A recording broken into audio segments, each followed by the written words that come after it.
Assalamualaikum warahmatullahi wabarakatuh. Halo teman-teman semuanya, perkenalkan kami dari kelompok 9 kelas B pagi akuntansi semester 2 dari program studi akuntansi Fakultas Ekonomi dan Bisnis dari Universitas Muhammadiyah Gresik. Pertama-tama yang saya hormati Bapak Dr. Insinyur Joko Sulistia MMC PhD MCHRMP selaku dosen pengampu mata kuliah Komunikasi dan Bisnis serta teman-teman yang saya cintai. Di kesempatan kali ini kami akan membawakan materi presentasi yang menurut kami sangat relevan di dalam dunia kerja serta di dalam kehidupan sehari-hari, yaitu komunikasi bisnis lintas budaya. Topik ini penting karena kita sekarang hidup di era global. Dalam dunia kerja, kita nggak bisa pilih-pilih teman, pilih-pilih atasan kita, pilih-pilih manajer kita atau saudara-saudara kita yang awalnya itu belum kenal ya. Kadang dalam suatu tim itu bisa gabungan dari suatu negara, suatu budaya, suatu agama atau yang lainnya. Nah, kalau kita nggak ngerti cara komunikasi yang baik dan sesuai dengan budaya mereka, bisa-bisa timnya itu bubar atau sudah tidak merekat lagi. Makanya yuk kita pelajari lebih dalam tentang komunikasi lintas budaya ini. Sebelumnya, perkenalkan nama saya Nur Zainab dengan NIM 2040302040 dan teman saya Tria Yutasari dengan NIM 240302031. Kita mulai dari hal yang paling dasar dulu. Komunikasi adalah bagian yang tidak dapat terpisahkan dari kehidupan kita. Kita semua pasti melakukan komunikasi, entah cara lisan, pesan, atau gerakan, atau lewat ekspresi juga ya biasanya. Dalam konteks organisasi, komunikasi itu jadi lebih kompleks banget gitu loh guys. Kenapa? Karena kita harus menyesuaikan diri kita dari berbagai teman, saudara, baik itu secara etika kerja, norma budaya, ataupun sampai gaya komunikasi orang lain terhadap kita. Untuk memandu pembahasan kita kali ini, kami menyusun beberapa rumusan masalah. Yang pertama yaitu bagaimana sih sebenarnya konsep komunikasi bisnis lintas budaya itu. Yang kedua, apa saja model komunikasi lintas budaya dan bagaimana mereka menjalankan proses komunikasi antar budaya. Yang ketiga, kita juga akan bahas tentang pola komunikasinya, karena cara orang menyampaikan pesan itu bisa sangat dipengaruhi oleh budaya. Dan yang terakhir yaitu bagaimana sih praktik komunikasi lintas budaya ini diterapkan dalam organisasi atau dunia kerja. Nah, 4 poin ini akan menjadi kerangka kita dalam menyampaikan materi selanjutnya. Topik yang pertama yaitu memahami komunikasi bisnis lintas budaya. Yang perlu kita pahami di dalam dunia kerja, semua orang itu terlibat dalam komunikasi. Gak peduli dia itu direktur, manajer, staf, buruh, sampai satpam sekalipun, semua itu melibatkan komunikasi. Dan komunikasi itu mempengaruhi keberhasilan bekerja sama dengan tim. Tapi begitu kita bicara soal lintas budaya, komunikasi itu menjadi lebih rumit. Karena cara kita menyampaikan informasi, menunjukkan emosi, bahkan menggunakan simbol seperti kata, gambar, atau gestur, itu semua bisa ditafsirkan berbeda oleh orang dari budaya lain. Nah, kalau kita tidak peka, bisa terjadi salah paham, padahal niatnya itu baik. Selanjutnya saya akan menjelaskan pengertian dan komponen komunikasi. Sekarang mari kita lihat terlebih dahulu definisinya. Kata komunikasi berasal dari bahasa Latin yaitu communicatus yang artinya berbagi atau menjadi milik bersama. Secara umum, komunikasi itu sebuah proses penyampaian pesan dari suatu orang ke orang yang lain. Nah, menurut Karl Hofland, komunikasi adalah di mana seseorang itu menjadi komunikator untuk mengirimkan rangsangan. Biasanya dalam bentuk simbol verbal untuk mempengaruhi perilaku orang lain. Artinya, setiap kata, kalimat, bahkan intonasi suara kita yang kita pakai biasa mempengaruhi respon orang lain terhadap kita.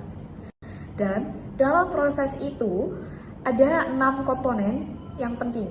Yang pertama, komunikator. Yang kedua, pesan. Yang ketiga, media. Yang keempat, komunikan. Yang kelima, efek. Dan yang keenam, yaitu umpan balik. Kalau salah satu dari 6 komponen itu tidak berjalan dengan baik, hasil komunikasinya itu tidak berjalan dengan relevan atau nggak sesuai dengan harapan kita.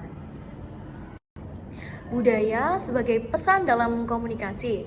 Nah, sekarang kita bahas bagaimana budaya itu mempengaruhi komunikasi.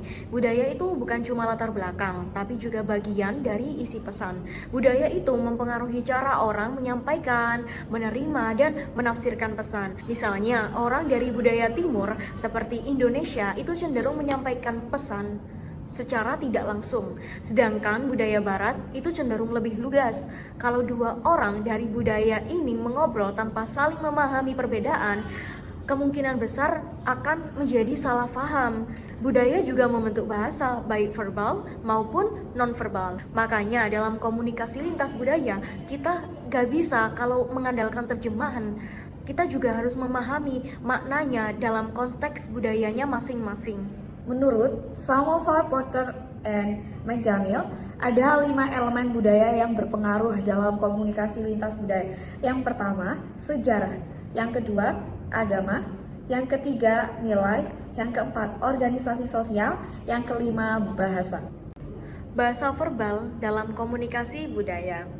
Bahasa verbal itu intinya semua hal yang kita ucapkan atau tulis yang berupa kata-kata. Nah, yang menarik, kata-kata itu walaupun sama, kata-kata itu bisa punya makna yang berbeda tergantung latar budayanya. Misalnya, kata nanti di Indonesia itu bisa berarti sebentar lagi atau mungkin tidak akan dilakukan. Tetapi dalam budaya Jepang, ketika orang bilang nanti, mereka itu akan melakukannya tepat waktu karena budaya mereka itu sangat menghargai ketepatan. Jadi kalau orang Indonesia bekerja sama dengan orang Jepang, itu bisa terjadi salah paham cuma gara-gara kata nanti. Selain itu, bahasa verbal juga bisa menjadi ambigu atau mengandung bias. Selanjutnya terdapat bahasa nonverbal dalam komunikasi budaya. Kalau bahasa verbal itu kata-kata, bahasa nonverbal adalah komunikasi tanpa kata-kata. Ini termasuk ekspresi wajah, gerakan tubuh, nada suara atau intonasi suara, serta jarak saat kita bicara, bahkan cara berpakaian kita. Menurut penelitian dari Birtwistle dan Mehrobian, komunikasi tatap muka itu lebih dari 60% disampaikan secara nonverbal. Contohnya, senyum.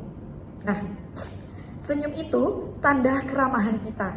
Tapi di Jepang, orang juga tersenyum saat sedang gugup atau sedang menutupi emosi negatif. Jadi senyum di sana itu belum tentu tanda seseorang itu tenang atau senang. Ini hal-hal kecil yang tapi dampaknya itu besar kalau nggak kita pahami dengan benar. Fungsi bahasa verbal dan nonverbal dalam proses komunikasi lintas budaya, bahasa nonverbal itu sangat penting. Ada beberapa fungsi bahasa nonverbal terhadap bahasa verbal. Yang pertama yaitu repetisi, yaitu mengulang pesan verbal. Misalnya saat bilang ke kiri, tangan kita juga menunjuk ke kiri. Nah, yang kedua yaitu komplement, yaitu memperkuat kata-kata. Contohnya saat bilang, saya serius, lalu menatap dengan wajah yang serius. Yang ketiga yaitu substitusi, yaitu mengganti kata-kata, misalnya mengangguk tanpa berkata iya. Yang keempat yaitu regulasi, yaitu mengatur percakapan seperti mengangkat tangan untuk meminta bicara. Yang terakhir, kelima yaitu kontradiksi, misalnya bilang gak apa-apa tapi mukanya cemberut. Nah, itu bisa menimbulkan kebingungan, apalagi kalau yang menerima pesan itu bukan berasal dari budaya yang sama.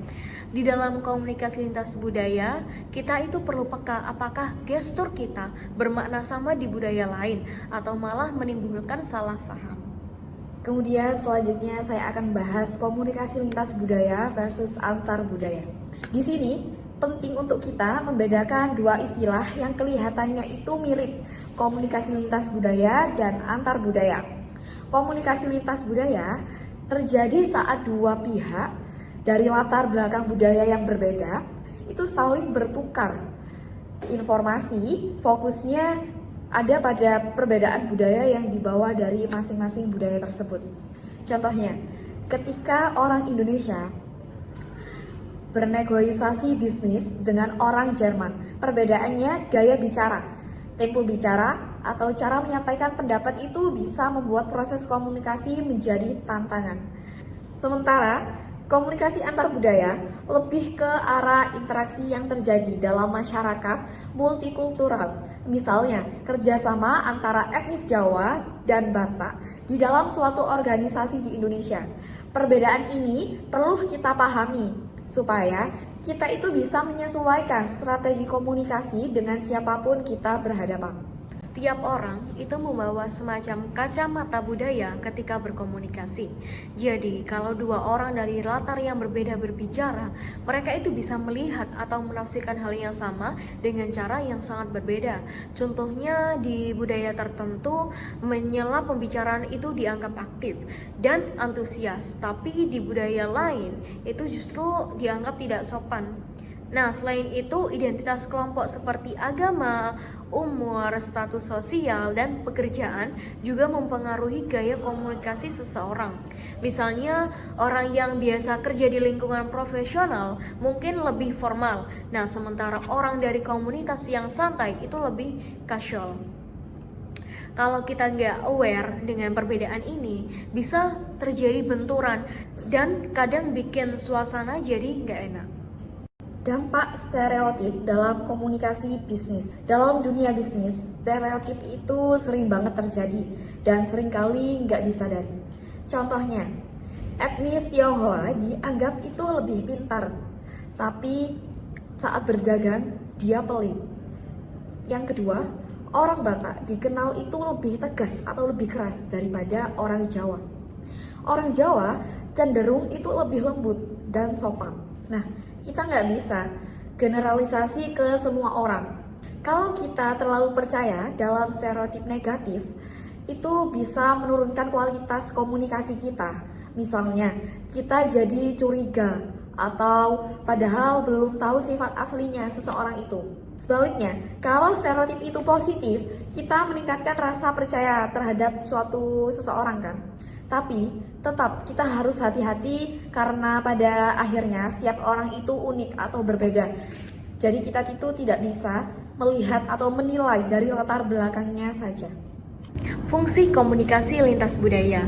Komunikasi lintas budaya itu bukan cuma sekedar menyampaikan pesan, dia punya fungsi yang luas dan dalam. Beberapa fungsinya antara lain yaitu sebagai pembentuk identitas diri, alat untuk menjalin integritas sosial, serta media untuk berinteraksi dengan orang lain.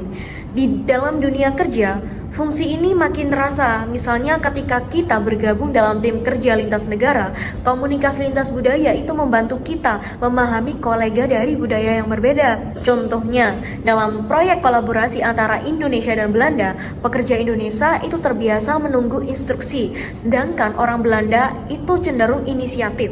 Kalau komunikasi tidak dijembatani dengan pemahaman budaya, kerjasama itu bisa gagal. Komunikasi lintas budaya juga menjadi alat untuk mengurangi konflik dan menumbuhkan rasa saling percaya antara satu sama lain. Komponen komunikasi lintas budaya. Secara garis besar, komponen komunikasi lintas budaya itu mirip dengan komunikasi biasa. Tapi ada lapisan budaya yang memperdalam komplektasinya.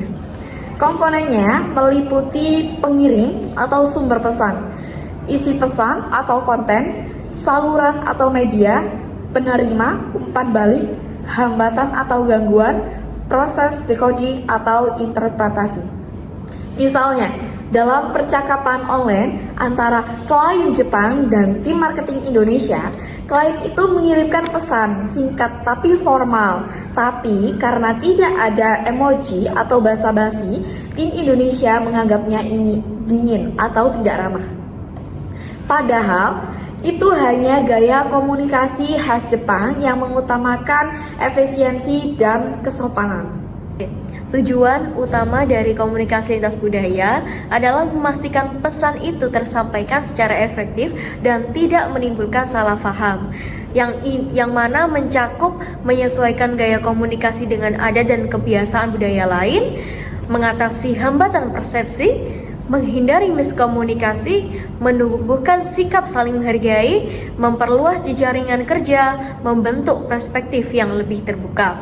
Nah, contoh nyatanya yaitu saat perusahaan multinasional merekrut karyawan dari berbagai negara, komunikasi lintas budaya yang baik membantu mereka merasa diterima dan nyaman. Ini akan berdampak langsung ke produktivitas dan loyalitas mereka. Pola komunikasi lintas budaya. Pola komunikasi adalah cara atau sistem komunikasi yang terbentuk dan berulang. Dalam lintas budaya, pola ini sangat relatif, sangat dipengaruhi nilai budaya masing-masing pihak. Tujuannya adalah menciptakan struktur komunikasi yang efisien dan saling memahami antara satu dengan yang lainnya. 3 pola menurut Tubbs dan Moss. Ada 3 pola utama menurut Tubbs dan Moss, yaitu yang pertama yaitu komplementer, yaitu hubungan berdasarkan perbedaan, contohnya atasan yang tegas, bawahan yang menurut. Yang kedua yaitu simetris atau hubungan yang sejajar, misalnya sesama rekan kerja yang saling terbuka dan setara. Yang ketiga yaitu sejajar, yaitu gabungan antara keduanya, ada kesetaraan tapi tetap ada peran berbeda yang diakui. Contoh di dunia kerja adalah tim proyek. Manajer bisa bersikap sejajar dengan staff saat brainstorming, tapi tetap memegang peran komando saat mengambil keputusan. Model komunikasi lintas budaya. Sekarang kita masuk ke bagian model komunikasi. Model ini membantu kita memahami bagaimana elemen-elemen komunikasi itu bekerja dalam konteks lintas budaya. Tujuannya agar kita bisa melihat gambaran besar proses komunikasi, dari siapa yang berbicara, apa pesannya, siapa penerimanya, sampai dalam konteks budaya apa pesan itu dikirim dan diterima. Kenapa ini penting? Karena tanpa memahami bagaimana proses komunikasi itu berjalan, kita bisa gampang untuk menyalahkan orang lain hanya karena gaya bicara atau cara menanggapinya itu berbeda. Padahal bisa jadi perbedaan itu muncul karena cara berpikir dan cara menafsirkan pesan yang dibentuk oleh budaya masing-masing. Model ini bukan sekedar teori, tapi bisa kita jadikan alat bantu praktis. Misalnya sebelum melakukan presentasi ke klien luar negeri, kita bisa menganalisis siapa audiens kita, apa latar budaya mereka, bahasa atau istilah apa yang harus kita hindari, dan bagaimana gaya komunikasi yang akan kita gunakan. Model Goody-Kunz dan Kim. Model ini menekankan bahwa komunikasi itu proses dua arah. Setiap orang ada pengirim dan penerima. Proses penyandian atau encoding dan penerjemahan pesan atau decoding dipengaruhi oleh banyak faktor, misalnya budaya, sosial, psikologis, dan lingkungan. Contohnya, dalam rapat virtual, seseorang staf dari India mungkin terdengar terlalu sopan dan menghindari perbedaan pendapat. Tapi, bagi kolega dari Amerika, itu bisa dianggap pasif. Padahal itu cuma perbedaan gaya komunikasinya saja yang dipengaruhi oleh budayanya masing-masing. Model Porter dan Samovar. Model ini menekankan perbedaan budaya sebagai penyebab utama terjadinya kesalahpahaman. Cara kita menyampaikan pesan itu bisa dipengaruhi oleh budaya, begitu juga cara orang lain menerimanya. Contohnya, saat kita lupa mengenakan atribut budaya seperti batik saat pertemuan formal di Indonesia, itu bisa dianggap tidak sopan.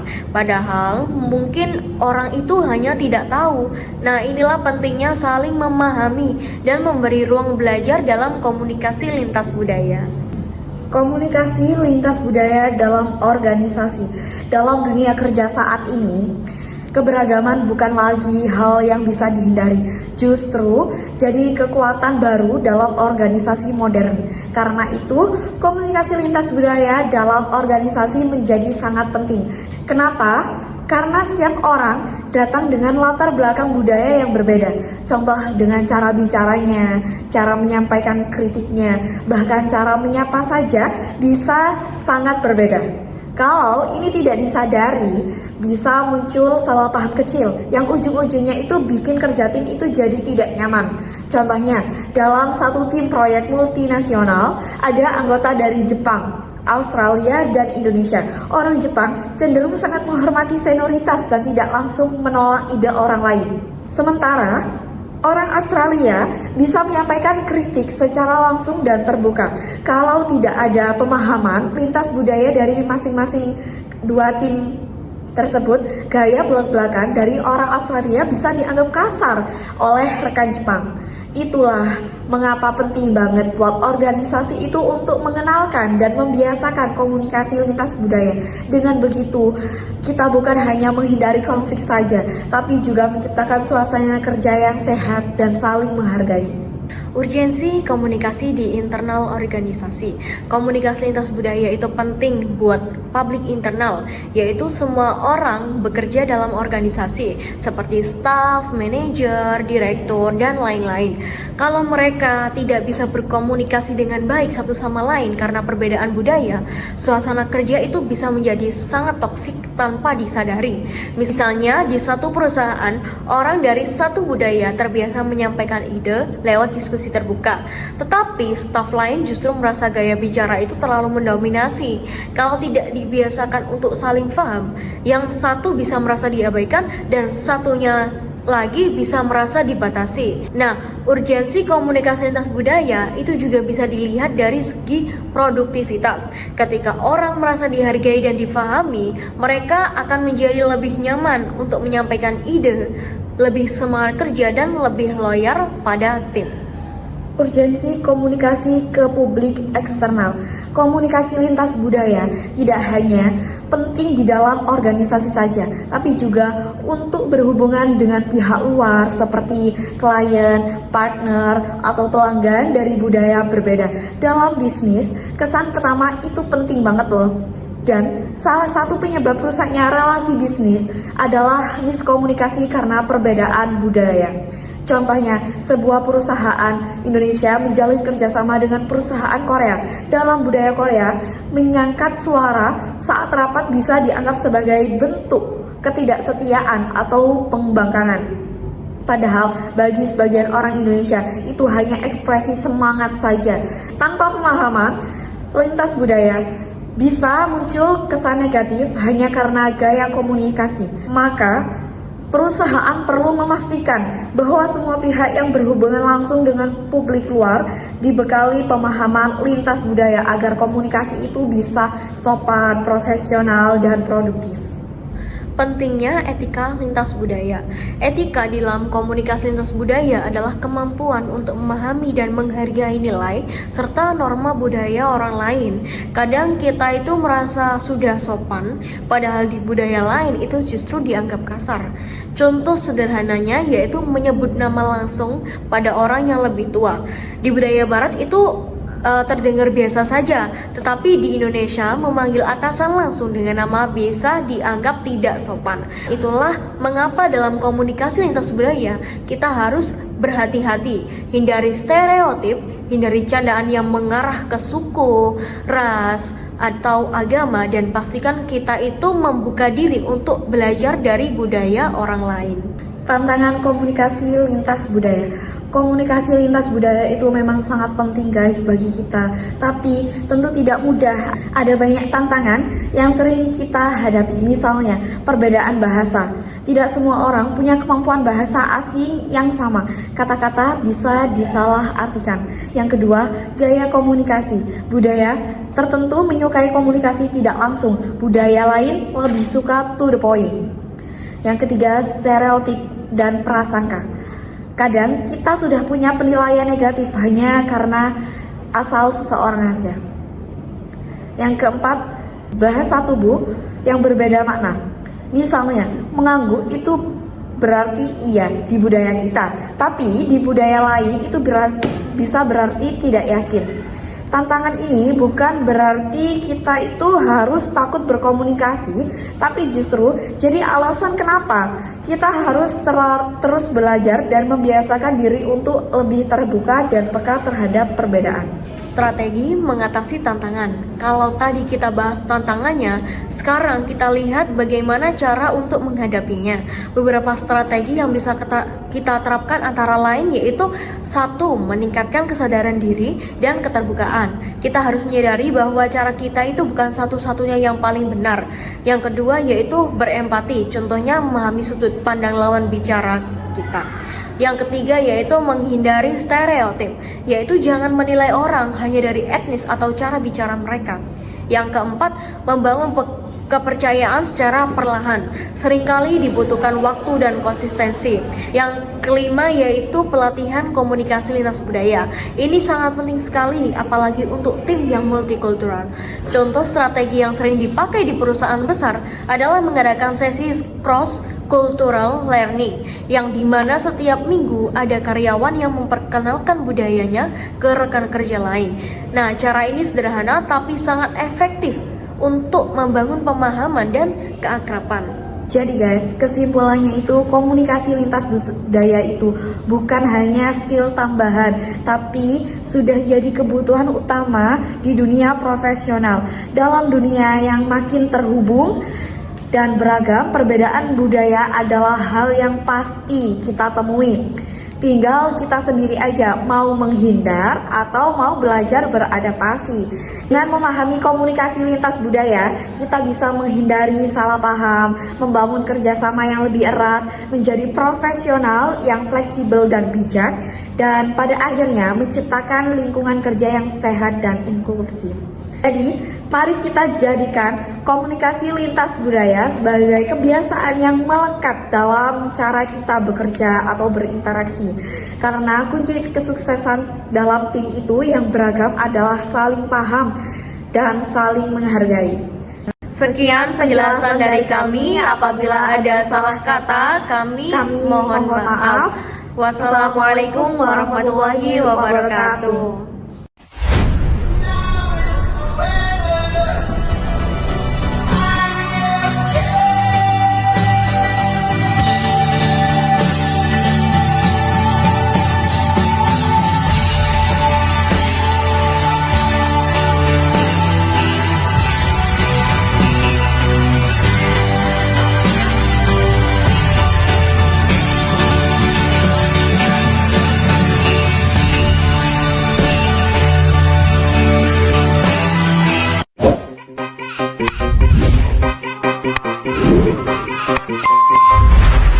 We'll be right back.